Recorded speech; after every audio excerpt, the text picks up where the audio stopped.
বাপরে বাপ, কি ভীষণ গরমটাই না পড়েছে আজকে। রান্না করতে করতে পুরো ঘেমে স্নান হয়ে গেলাম। চলো আজকে কি কি রান্না করছি তোমাদের দেখাই।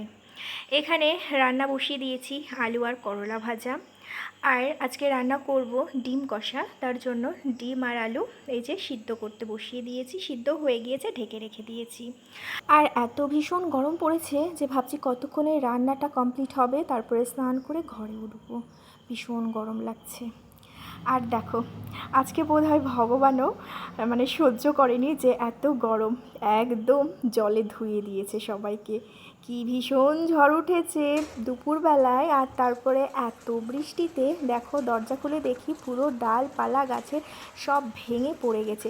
বৃষ্টি কিন্তু আজকে বেশিক্ষণ থাকেনি, 15 থেকে 20 মিনিট হবে থেকেছে, কিন্তু এরই মধ্যে যে এত ধ্বংস করে দিয়েছে সব কিছু। কারেন্ট তো চলেই গেছে, কারেন্ট আসার নামই নেই সন্ধে পর্যন্ত। সন্ধ্যের পরে আজকে কারেন্ট এসেছে, তো ভালোও লাগছিল, একটু স্বস্তির নিঃশ্বাস পেলাম।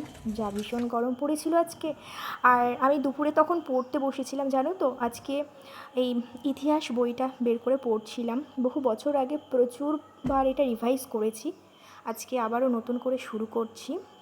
আর এখন দেখো সন্ধ্যাবেলা, ওই যে কারেন্ট এখনও আসেনি, তাই মোমবাতি দিয়েই ঠাকুরকে সন্ধ্যা দেখিয়ে দিলাম।